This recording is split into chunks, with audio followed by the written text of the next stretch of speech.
Today I'm going to talk about 10 places where we can do JavaScript. Nowadays, we are making the websites which are very rich in interaction and animations. And due to that, we need to keep a check on the performance of our site. And today, I'm going to talk in the same perspective. Before that, a small introduction about me. I'm Neha Sharma. I have 7 years of experience in web development. Currently, I'm working as a UI tech lead in ToasterCo. ToasterCo is a digital agency. We work for Google. Apart from my full-time job from last 2 years, I am running a community in Delhi, which is JS Lovers, and that's why it's very important for me to be here to make every developer realize that it's good to use JS, but somewhere CSS is also very important. This is my Twitter handle. You can follow me here. So as I'm talking about the performance is very important. And whenever, as a developer, you get the opportunity to save few lines of codes, we should do it. And the websites we are making nowadays are very rich in interaction, which means we are doing a lot of DOM manipulation and a lot of DOM interaction. And most of those are taking place at the client side. And the most obvious choice first is JavaScript. But there are many cases where we can replace JS with CSS. Or I can say that it's better to give a thought before starting a code that can, for the sake of the performance or the code optimization, can we look up to other solutions? So today I'm going to showcase those 10 different cases. First thing, disclaimer, it is not CSS versus JS. It is about working smart versus harder. Because when it comes to the performance, when it comes to the code optimization, you should be smarter rather than working hard. OK, first, animation. We already heard from Sarah about animation. And web animations are very rich. We know that how to use them, but we know the mess around it because we look for the solution which are JS-dependent or plugins and libraries, which means we are actually hitting a lot of HTTP requests and performance. But CSS now has a lot of feature which you can use and replicate almost same animation. You have transitions, you have transition and transforms, you have keyframes, and you can use them to create awesome web animations. So here's a small demo which I pulled from internet. These are very small animations, but you can get an idea that what you can done by animations. The next one is preloader. It is very close to animation, but it is very important. Because nowadays, what application and websites we are making, they are very much dependent upon the dynamic data. And preloaders are very, very important. Because preloaders are there to have the user engagement.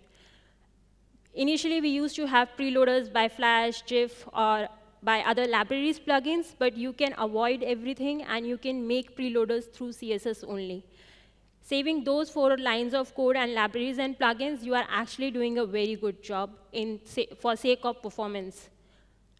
A small example, what people out there are doing with basic CSS preloader animations, you can use your creativity, you can challenge yourself, push yourself, and take it to the another level. The next one is graphics. A graphic-rich website is very, very important because it holds the attention of the users. But when it comes to graphic-rich website, as a developer, we know the mess. We need to do the code optimization. We need to keep a close eye towards the performance. But now, CSS, we are in 2016, moving to 2017. CSS is not just limited to square and rectangle.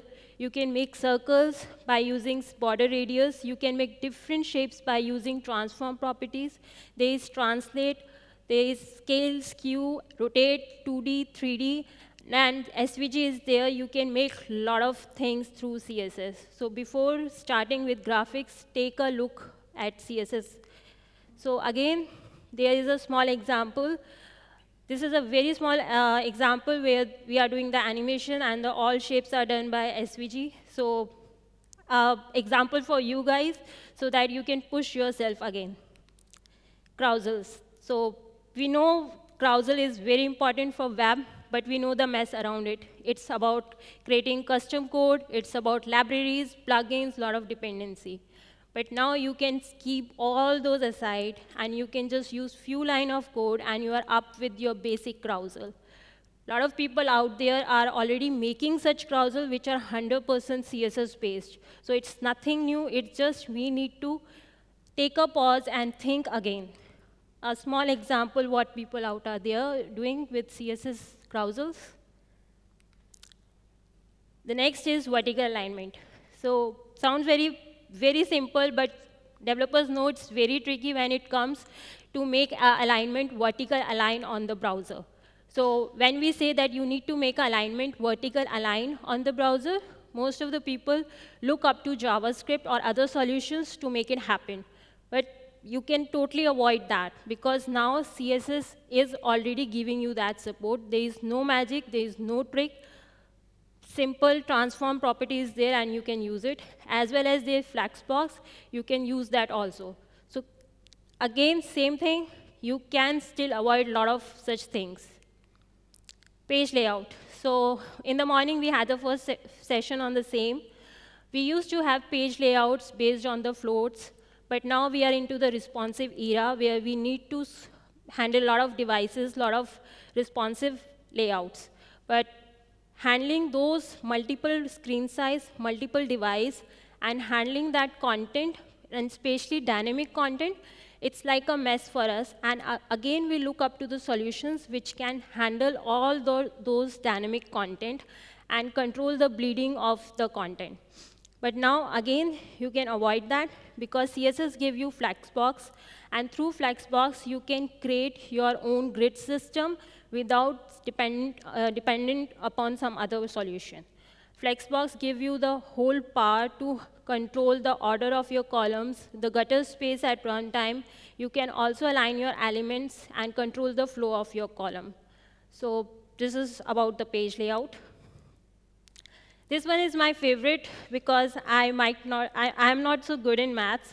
So when I started doing development through CSS, a lot of calculation, manual calculation used to take place, because I need to calculate if I'm making a container of 500 px, and I'm passing the padding 20 px and using border.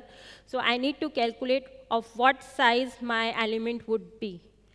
But now, thanks to CSS, it gives you the calc through which you can leave it on CSS itself, and CSS will do the all calculations at runtime.